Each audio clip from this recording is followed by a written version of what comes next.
Welcome to $100 Plus Mileage, the podcast about New Hampshire legislation that might not make the news, but still could impact you. Every year, the New Hampshire legislature considers over 1,000 proposals about new laws and changes to old ones. We break down the unbiased facts, pros and cons, and tell you how to get involved. I'm Anna Brown, Director of Research and Analysis for Citizens Count. And I'm Mike Dunbar, Content Editor for Citizens Count. This month, the New Hampshire House of Representatives will vote on a measure prohibiting landlords from discriminating against renters who use Section 8 housing vouchers. While the bill got a thumbs down from the committee that worked on it, the House could still decide to pass it anyway. If that legislation becomes law, it could have a really big impact on New Hampshire's low-income renters and landlords.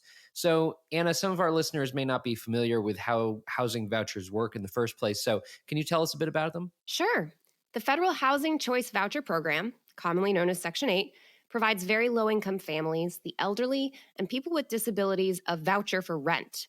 The program pays the landlord directly for the amount of the voucher, and then if actual rent exceeds the voucher amount, the renter will pay the landlord the difference. Right. Okay. So that in and of itself sounds pretty straightforward, although I'm sure there are plenty of complexities under the surface that we'll touch on in this episode.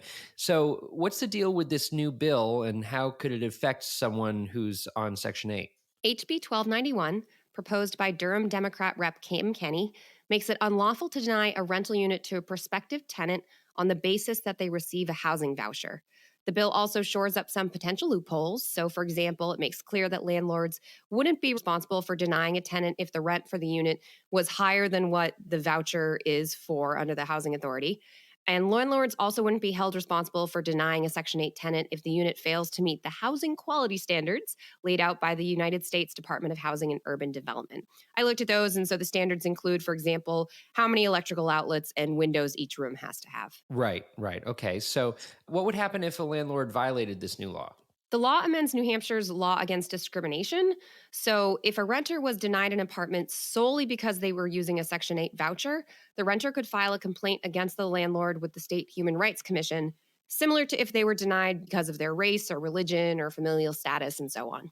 Right. And there's obviously a broader context to this discussion when it comes to New Hampshire. So it's no secret that affordable housing is in very short supply in the Granite State, and there is a long wait to receive housing assistance, with many waiting as long as 5 to 9 years just to get onto that assistance program after they apply.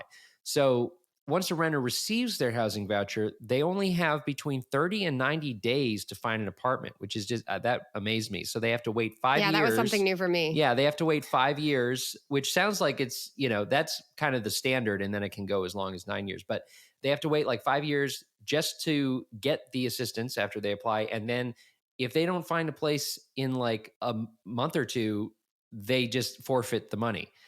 As if that weren't difficult enough, many landlords explicitly state on rental advertisements they don't accept Section 8 recipients. So that could explain why last year, out of 1,581 vouchers, 294 of those expired without ever being used, according to the New Hampshire Housing Finance Authority. Right. And that starts to get us into the pros and cons of this bill. So supporters of HB 1291 argue that it's unfair to discriminate against a tenant based on whether or not the government subsidizes their rent. So putting it in that advertisement right up front saying no Section 8, it's right. Because you landlords can either pay for it or you can't. Why does it matter? Exactly. Where the So, money and the bill comes from? doesn't state that landlords are required to rent to someone with a housing voucher. So they could still screen them by doing criminal background checks, references, questions about pets, all that sort of stuff. Right. HB 1291 would just stop landlords from denying people solely based on their Section 8 status, just as they can't deny someone based purely on their skin color. Right. And I like how they filled the loophole in the bill saying you can't just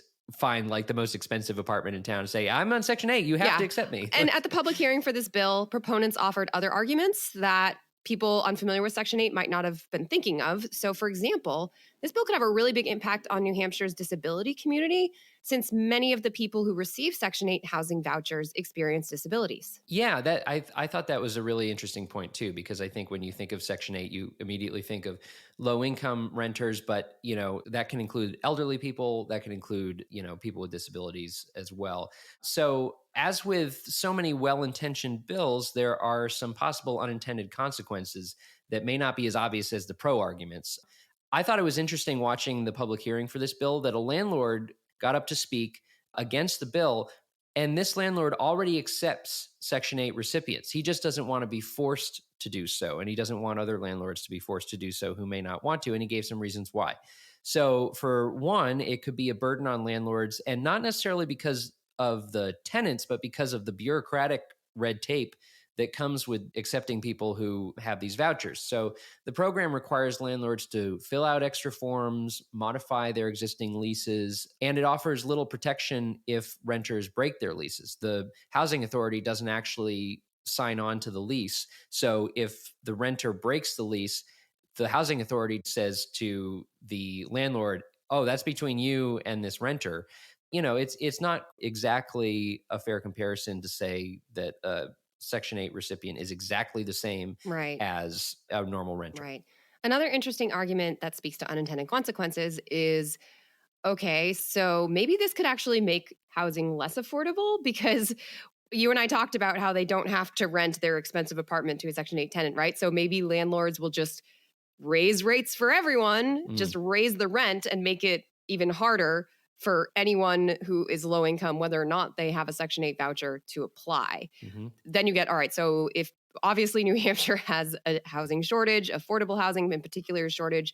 So what would you do instead of a bill like this? Well, opponents say the answer lies with the state housing authority and the federal government not forcing landlords to do something. So maybe there should be more subsidized housing development, more money for vouchers, or maybe there could be some sort of way to incentivize landlords to accept Section 8 vouchers instead of just saying they have to. Right. Yeah. And that's an interesting distinction, too, is that there are buildings that are specifically built to be Section 8. So you could have more of that rather than necessarily forcing all landlords to take Section 8 vouchers.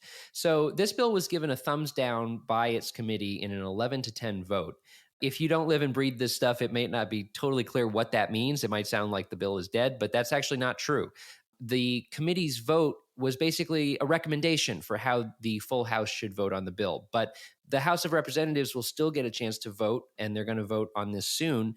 They're under no obligation to follow that committee's recommendations. So therefore, whether you side with proponents of the bill or the opponents, you still have time to contact your legislators and tell them how you think they should vote on HB 1291.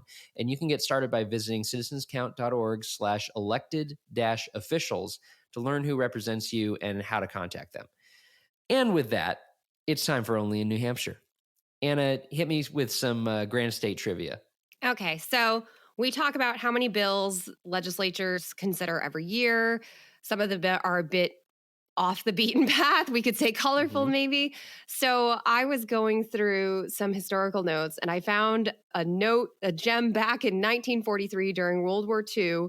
On May 17th, a New Hampshire legislator tried to introduce a bill in the state house to dump all conscientious objectors on an island in the middle of the Pacific Ocean, which is like one of those things where it's just like, yeah, this is just an opinion bill. This is not a reality bill. So I was able to find like a whole House journal and was like trying to go through and like what exactly, I was really hoping to find some juicy debate that went back and forth of like people talking about what was going on with conscientious objectors at the time. But it looks like basically May 17th, that would have been a really late introduction.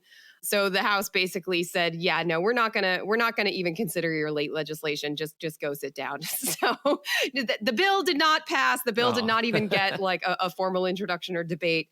But, there's always at least one legislator that has a really, really unique, shall we say, idea any given year. Yeah, that's the thing. It's like this kind of thing could be proposed like next year, too. Like, I feel like there's always a handful of bills that are kind of like just wacky on their face, but they get introduced. Speaking of, I don't know if everyone is curious, but I have, in our very first episode this season, I brought up how there was a bill related to hot dog condiments, and I just want to let everyone know that I have been following that closely. And maybe we will do an episode in the future, but yeah, the short version is you can't have like a hot chili or a hot sauerkraut, like anything that requires like cooking.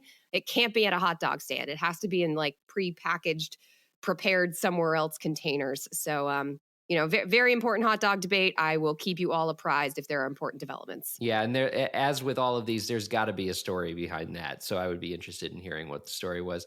That said, that wraps it up for today's episode, but you can find more information and episodes at citizenscount.org. We'd like to thank the Franklin Pierce University for producing and the Granite State News Collaborative for hosting. Our theme music was composed by me, Mike Dunbar. And lastly, we thank you for giving us a listen and thinking about how you can be part of what makes New Hampshire by the people, for the people.